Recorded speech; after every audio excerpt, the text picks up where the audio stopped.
Unidade 3. Energia, conservação e transformação. Aula 11.1. Conteúdo. Leis de Kepler. Habilidade. Analisar o movimento dos corpos celestes, estabelecendo afirmativas a partir das leis de Kepler. Boa tarde, meus queridos alunos, tudo bem com vocês? Estamos dando início à nossa aula 11.1. Mas antes vamos para a nossa revisão.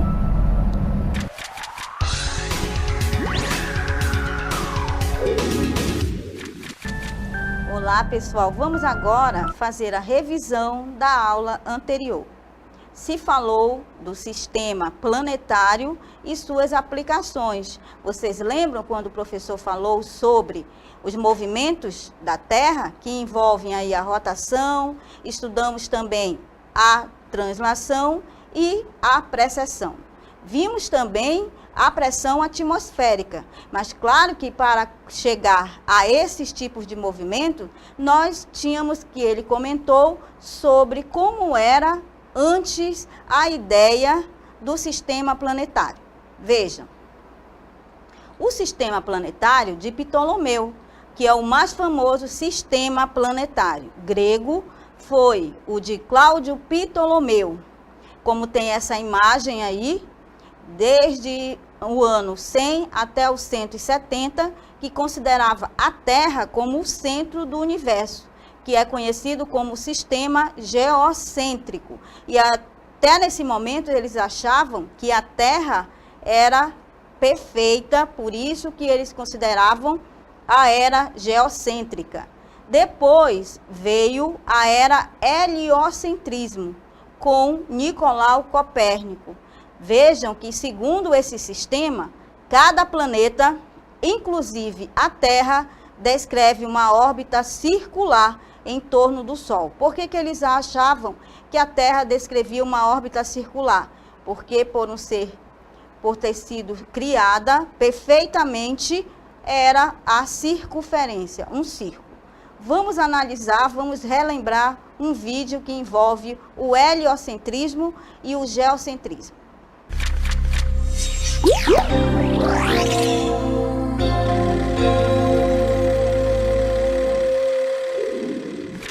No século XV d.C., uma teoria chamada heliocentrismo afirmava que era o Sol e não a Terra o centro do universo. Essa ideia horrorizou o clero cristão por contradizer a palavra de Deus. Se Deus criara a Terra e o homem à sua própria imagem, então a Terra e seus devotos habitantes deviam ser o centro de todas as coisas. Ironicamente, o defensor da teoria do heliocentrismo era um devoto diácono de Frauenburgo, na Polônia, chamado Nicolau Copérnico. Ele administrava a catedral, coletava impostos, cuidava dos doentes e, nos intervalos, estudava astronomia.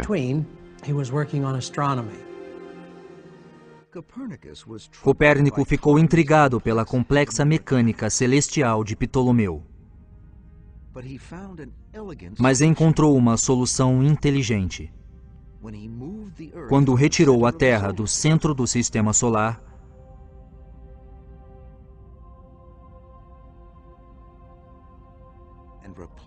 e a substituiu pelo Sol.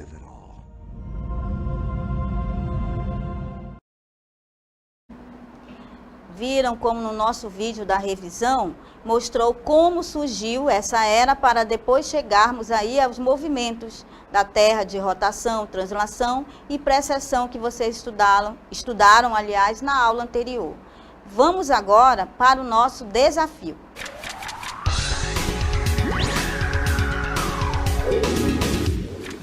O nosso desafio do dia, eu trouxe para vocês uma música de Nando Reis, O Segundo Sol, muito bonita. Vamos ouvi-la.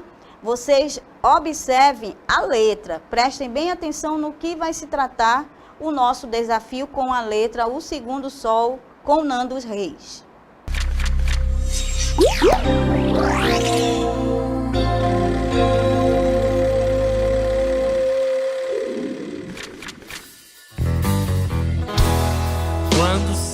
segundo sol chegar para realinhar as órbitas dos planetas, derrubando com assombro exemplar que os astrônomos iriam se tratar de um outro cometa. Quando o segundo sol chegar para realinhar as órbitas dos planetas, derrubando com assombro exemplar que os astrônomos iriam se tratar de um outro cometa.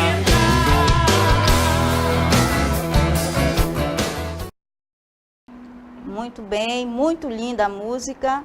O Segundo Sol, de Nando Reis, cita um assunto da nossa aula de hoje. Qual?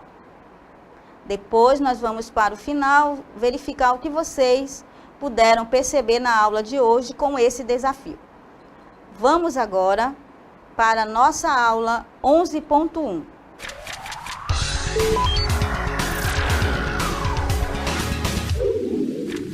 Pessoal, a aula de hoje é ainda falando lá dos movimentos lá de cima, lá dos planetas. A aula de hoje se refere ao movimento dos planetas, que temos aí as leis principais que nós vamos estudar. Como nós estudamos para as leis de Newton, que envolviam também para o movimento aqui embaixo, aqui na Terra, também lá no universo, também você percebe que existem essas leis.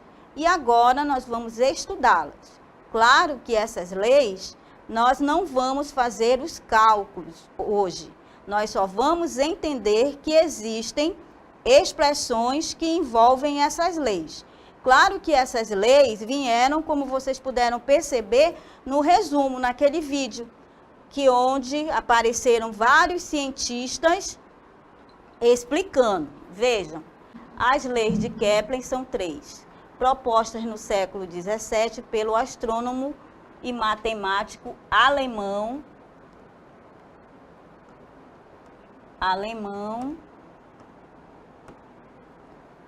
nós temos aqui Johannes Kepler.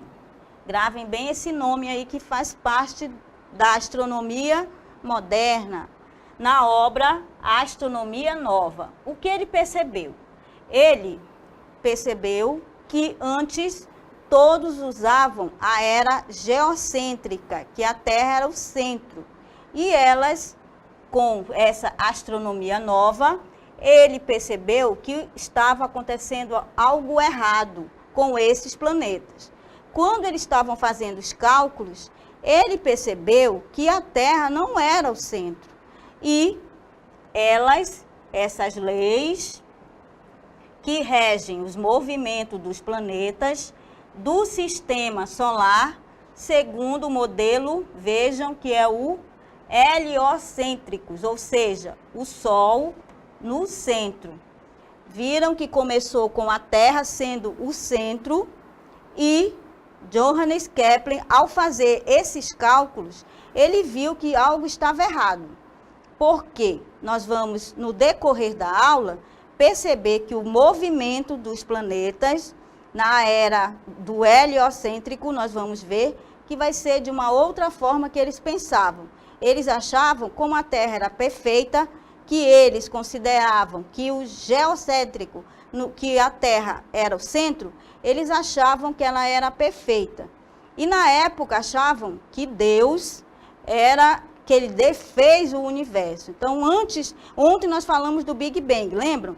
E lá, em nenhum momento eu citei Deus. Nessa época, para Kepler, eles achavam que, como Deus construiu o universo, e Deus é perfeito, eles achavam que a Terra era redonda. E a Terra, como sendo redonda e perfeita, ela era o centro. A Terra era o centro. E começaram a fazer esses questionamentos, os cientistas. Claro que não foi de uma hora para outra. desde o século XVI, começaram a fazer cálculo, e Johannes Kepler, esse rapaz aí, ele foi muito esperto. Pegou a ideia de outros cientistas que nós vamos ver. Johannes Kepler enunciou as 3 leis: relações entre os períodos, as posições, velocidades e trajetórias dos planetas. Johannes Kepler, ao fazer esses estudos, percebeu que algo ia errado aí. Aí, ele começou a conversar com outro cientista. Qual era esse cientista? Ele enunciou, conversou, percebeu que a Terra estava sendo vista de forma errada. Aí ele começou a fazer esses cálculos. Lembra do vídeo que nós falamos do nosso resumo? Que aparecia um rapaz colocando, a Terra estava sendo o centro. E eles, ao fazer o cálculo com todos os planetas, principalmente com Marte, não davam certo esses cálculos matemáticos que Johannes Kepler fez. Aí, quando ele começou a fazer os cálculos, relacionando os períodos, posições, velocidades e trajetória dos planetas, ele disse: algo está errado. Ou seja, o que os cientistas achavam que a Terra era redonda, e muitos da igreja achavam que aquilo era uma coisa errada, era uma heresia. Então, ele, ao fazer o cálculo, usou também a ideia de um outro cientista, que ele não foi nada besta. Quando chegou Tycho Brahe. Quem é Tycho Brahe? Tycho Brahe, esse rapaz aí, fez as observações. Tycho Brahe fez essas observações sobre o movimento aparente dos planetas, apesar de não apoiarem o seu mistério cosmográfico. O que significa isso? Cada cientista trabalhava com uma ideia. Começou lá na era geocêntrica, onde a Terra era o centro, todos acreditavam piamente que aquilo era verdadeiro. Aí veio Tycho Brahe e fez vários cálculos. Estudou, fez vários cálculos e começou a conversar com Kepler. Como nós podemos perceber que Kepler, nada besta, vendo que Tycho Brahe estava indo com a mesma ideia de Kepler, como se aparece aí, planetas, aparentes dos planetas, apesar de não apoiarem o seu mistério cosmográfico, permitiram a Kepler obter de modo empírico o que ele fez. Ele pegou a ideia de Tycho Brahe, que ele anotou todos eles, e antes de morrer entregou para Kepler. Aí ele fez, e quando se diz assim, obter o modo empírico, é que ele, com a vivência que ele tinha, começou a fazer esses cálculos. E graças a ele, gerou 3 leis que descrevem o movimento dos planetas. Primeiro, nós tínhamos a era geocêntrica, Terra ao centro de tudo. Depois, quando Tycho Brahe fez as experiências, fez os cálculos, não davam certo. Mas com a ideia que ele teve, Kepler pegou essas anotações e encontrou as 3 leis gerais que descrevem o movimento dos planetas. Vamos agora verificar que esse movimento dos planetas, graças a Kepler, temos o nosso vídeo. Vamos prestar bem atenção que envolve o que fala aí o nosso vídeo.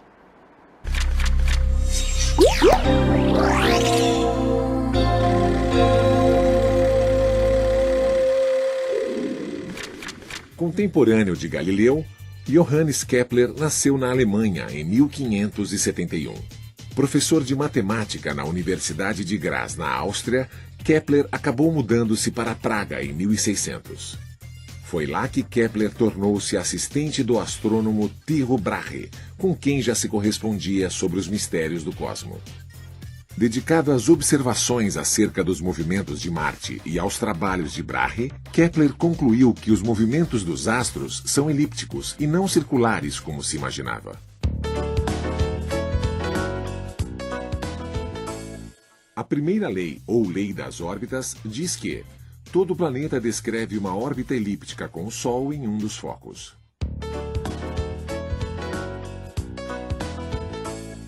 Já a segunda lei, ou lei das áreas, diz que a linha que vai do Sol até qualquer planeta varre áreas iguais em intervalos de tempos iguais. Observem.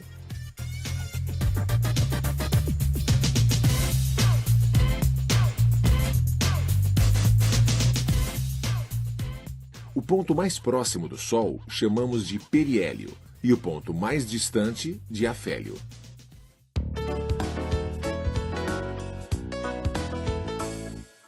A terceira e última lei de Kepler, ou lei dos períodos, diz que a razão entre o quadrado do período de um planeta e o cubo da sua distância média ao Sol é sempre constante, qualquer que seja o planeta.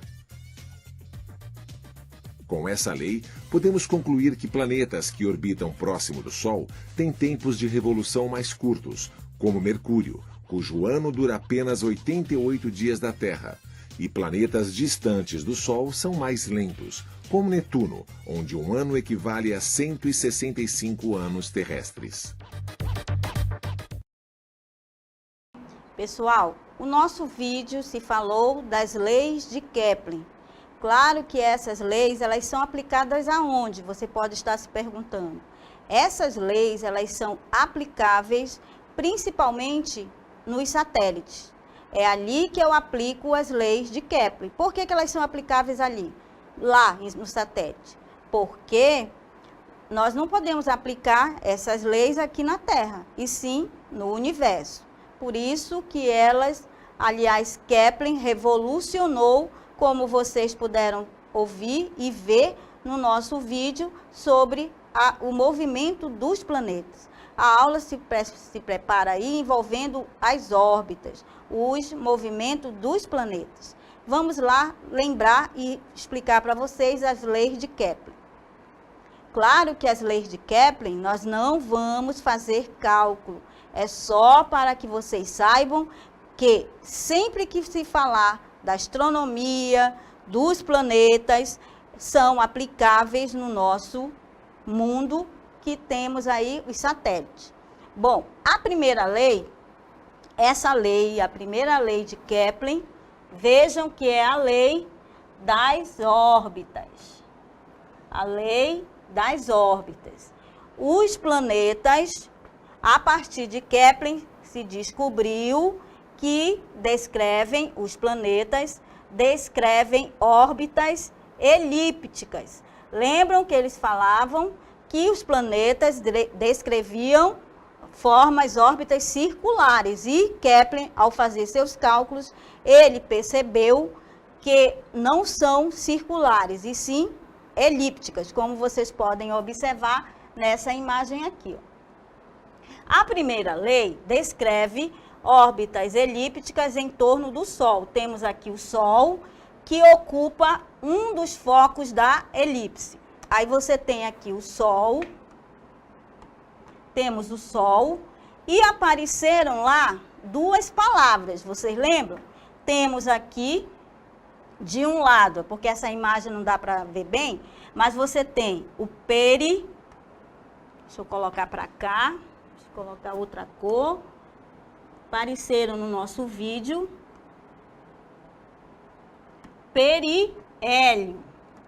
O que significa a palavra? Quer dizer que ele está perto.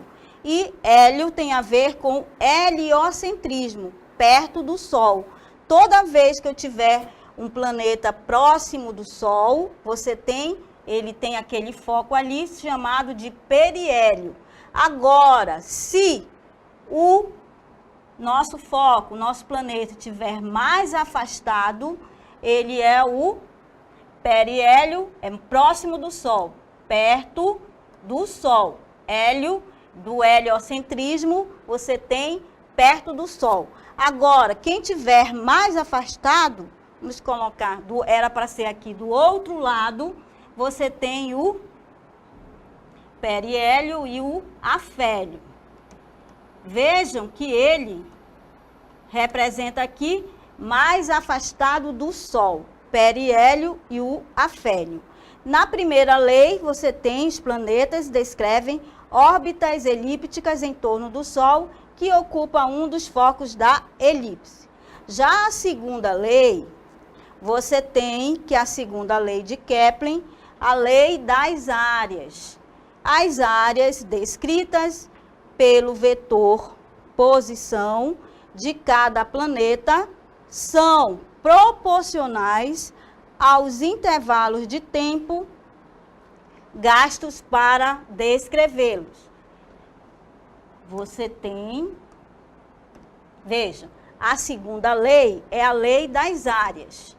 E o que representa essas áreas? É como nós falamos, que agora o movimento dos planetas me dá as órbitas elípticas. E você tem que essa área descrita pelo vetor posição, como nós temos aqui, ó, você tem a área, ele vai descrever, você tem área 1, você vai passando aqui, área 2, área 3, e você tem que pelo vetor posição de cada planeta são proporcionais ao intervalo de tempo gasto para descrevê-lo. E você tem sempre que falar, toda vez, segundo a lei, lei das áreas, que representa aqui a área, vai ser igual a uma constante que envolve aí quem? O intervalo de tempo. As áreas descritas pelo vetor posição de cada planeta são proporcionais aos intervalos de tempo gasto para descrevê-los. Aí temos a nossa terceira também, lei dos períodos. Vejam, a terceira lei de Kepler, que é a lei dos períodos. Os quadrados dos tempos de revolução dos planetas são proporcionais aos cubos das suas distâncias médias do Sol. Vejam que a nossa estrela maior é o Sol. E ela, na terceira lei, que é a lei dos períodos, os quadrados dos tempos de revolução dos planetas são proporcionais aos cubos das suas distâncias médias, como você percebe aqui. Ó. O que quer dizer isso? Você quer dizer que sempre eu vou ter aqui uma revolução nessa imagem, veja. E neste caso, você terá também, dependendo do planeta, ele vai gastar mais tempo ou menos tempo. Aí você tem o maior exemplo do Urano, no caso. O Urano, ele gasta muito tempo para se aproximar do Sol. Vejam, os quadrados você tem aqui. Quadrado dos tempos de revolução dos planetas são proporcionais aos cubos das suas distâncias médias do Sol. Como nós temos aqui o período, a revolução que ele vai fazer, vai ser igual a área 1 ou a revolução ou a distância ao cubo, que vai ser igual a revolução dos tempos 2 ao quadrado sobre a distância ao quadrado 2 ao cubo. E isto aqui vai me dar sempre uma constante. E esse K representa a constante de proporcionalidade. Ou ainda, você tem que T corresponde ao tempo de translação do planeta. Já o R, o raio médio das órbitas planetárias. Temos, daquela expressão você tem T ao quadrado sobre R ao cubo, vai ser sempre constante. Onde T corresponde ao tempo de translação do planeta, o R é o raio médio das órbitas planetárias, K, a constante que depende da massa do Sol. Portanto, a razão entre os quadrados dos períodos de translação dos planetas e os cubos dos respectivos raios médios das órbitas será sempre uma constante. Toda vez que você estiver falando das leis de Kepler, você tem as suas aplicações. Aí vejam, quando se fala para as leis de Kepler, vocês podem estar se perguntando, professora, por que estudar as leis de Kepler, mas se eu não vou aplicar aqui na minha comunidade, na minha sala, aqui em Manaus, no Brasil? Mas essas leis, elas são importantes porque são aplicáveis aonde? No lançamento de satélites. Toda vez que eu falar em lançamento de satélites, você ouvir, até mesmo quando estamos trabalhando com vocês para que aconteça com satélite, para termos aulas, existem aí as leis de Kepler, elas são aplicáveis. Essas leis são consideradas e são aplicáveis aonde? Em lançamentos de satélites.